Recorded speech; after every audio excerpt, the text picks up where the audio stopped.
First headline India की ताज़ा यहाँ के मुझसे मेरे सगे संबंधी और मेरे मित्र वर्ग और मेरे पार्टी के पदाधिकारी मुझे बोल रहे थे कि सोशल मीडिया पे आपके नाम का ऑडियो क्लिप और न्यूज़ पठानी व्याज के नाम से वायरल किया जा रहा है।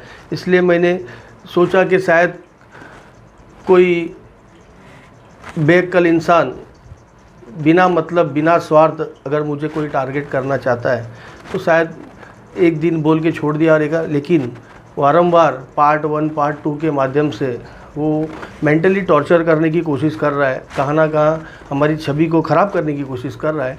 इसलिए आज मैंने मेरे लीगल एडवोकेट अटकाली जी से चर्चा की कल जाके, और मैंने बोला अभी मैं कानून का सहारा लेके कानून के तरीके से, क्योंकि आगामी चुनाव कभी भी लग सकते हैं तो उसमें शायद मुझे कहाँ ना कहाँ टारगेट करने की कोशिश कर रहे हैं। इसलिए मैंने लीगल एडवाइज़र हमारे लॉयर अटकाली जी से सलाह की और उन्होंने बोला कि आप अब तक चुप क्यों हो। तो मैंने बोला मैं आज तक समाज में जनहित के लिए ही, और आप न्यूज़ चैनल वालों भी जानते हो कि मैं हमेशा जनहित के लिए विषय लेता हूँ। तो सर ने कहा कि हमें डीसीपी साहब और एसीपी साहब और जो पुलिस स्टेशन में मेरे खिलाफ़ अंडरटेकिंग में कंप्लेंट दी गई है, कंप्लेंट नहीं बोल सकता हूँ, अर्जी बोल सकता हूँ, तो मैंने आज डीसीपी साहब को भी, एसीपी साहब को भी और हिल लाइन पुलिस स्टेशन में मेरे लेटर पैड पे मैंने राइटिंग में ये मांग की है कि कहाँ ना कहाँ मेरे ऊपर झूठा एलिगेशन लगाया जा रहा है, तो जो भी ये एलिगेशन लगा रहे हैं उनके ऊपर कड़ी से कड़ी कार्रवाई की जाए। इस बार में आपने कौन से बंदे, किस बंदों की आप बात कर रहे हो और किसको मैंने पैसा दिया है?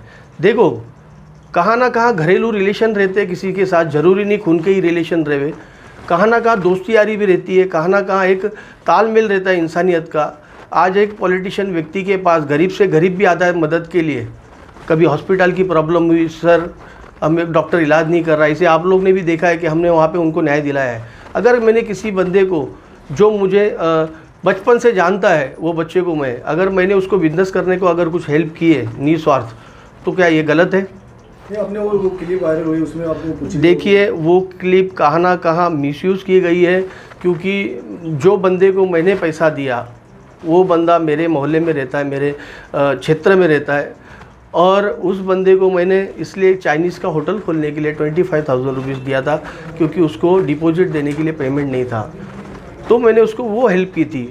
तो जिस बंदे को मैंने पेमेंट दी है, जिसको हेल्प की है, उसको छोड़कर उसकी वाइफ का ज़बरदस्ती कोई बिठा के कॉल करके कितना बाकी है, क्या देना है, क्या देना है, आप नहीं दे सकती हूँ, आप इसके पास जाओ, उसके पास जाओ, मैं नहीं दे सकती हूँ, इस तरह का वीडियो क्लिप। और मैंने आप भी सुना रहेगा वीडियो क्लिप में मैंने क्या बोला, अगर उसको वाकई उसके हस्बैंड ने कहाँ और लोगों से अगर कुछ कर्जा लिया होगा, अगर कोई आपको तकलीफ दे रहा है तो मैं आपको मदद करूँगा, आप टेंशन मत लो, क्योंकि वो मेरी बच्ची की तरह है, मेरे दोस्त की बेटी है वो। तो उल्लासनगर में इतने सारे मतलब बैच में चलाने वाले लोग हैं, उसमें सिर्फ सिंधी लोग को टारगेट नहीं किया जा रहा, मराठी लोग को ऐसा टारगेट किया ऐसा? देखिए अभी मैं बात करूंगा मैं ना सिंधी हूं ना मराठी हूं, मैं हूं गुजराती। मेरी जन्मभूमि और मेरी कर्मभूमि ये उल्लासनगर है। मैं सालों साल व्यापार जीन्स का, गारमेंट का इसी सिंधियों व्यापारियों के साथ ही करते आया हूँ, और ये बाज़ार के व्यापारी भी जानते हैं कि मैं क्या हूँ और क्या नहीं, क्योंकि मैंने हमेशा व्यापारियों के हित में व्यापारियों की मदद की है। जहाँ अन्याय हुआ है व्यापारियों के साथ, वहाँ मैं व्यापारियों के साथ खड़ा हुआ हूँ। एक चीज़ आप ये क्लियर कीजिए कि मतलब आप ब्याज का धंधा करते हैं कि नहीं? देखिए आपने ये सबसे बड़ी मुद्दे की बात की है कि मैं ब्याज का धंधा करता हूँ कि नहीं। सर आप ही लोग आए थे मेरे पब्लिक स्मॉल बैंक त्रिलोकनाथ दीदी लिमिटेड के ओपनिंग पे, इनॉग्रेशन पे, जहाँ पे हम लोगों ने गौर गरीब जनता के लिए एक छोटा सा स्मॉल बैंक खोला है, जिस बैंक का मैं एक डायरेक्टर हूँ छोटा सा। हम लोग की एक कमेटी है उस बैंक के अंदर 7 से 8 लोगों की। तो वहाँ पे हम लोग लीगली तरीके से सबको देते हैं, जो बैंक रहते आरबीआई के अंतर्गत है, ना कि पर्सनल है। सोशल मीडिया पे आपको पठानी ब्याज को कहकर ऐसा वायरल किया जा रहा है, क्या कहेंगे इसमें? देखिए यही मैंने पुलिस स्टेशन में पत्र के माध्यम से मांग की है। अगर यहाँ पे ही कार्रवाई नहीं हुई या तो कुछ एक्शन मोड नहीं हुआ तो हमारे वकील साहब का हमारा डिस्कस हुआ, आगे हमारे वकील साहब बताएंगे कि हम क्या एक्शन लेने वाले हैं। कौन इसके पीछे कौन है जो आपको बदनाम किया जा रहा है? देखिए जो भी है, मुझे ही नहीं कई लोगों को बदनाम किया जा रहा है।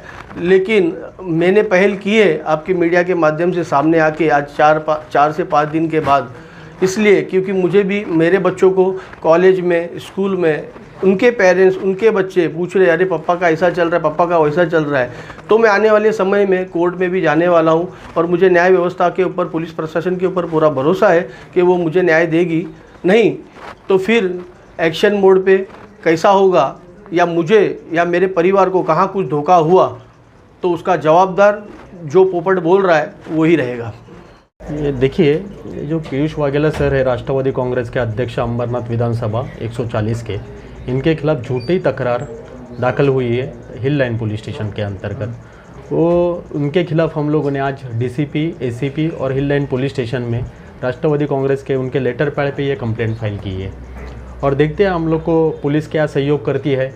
अगर पुलिस ने हमारे को न्याय दिया तो ठीक है, नहीं दिया तो हम कोर्ट में जाने वाले हैं और कोर्ट के दरवाजे हमारे लिए खुले और हम लोग न्याय की गुहार कोर्ट में करने वाले हैं।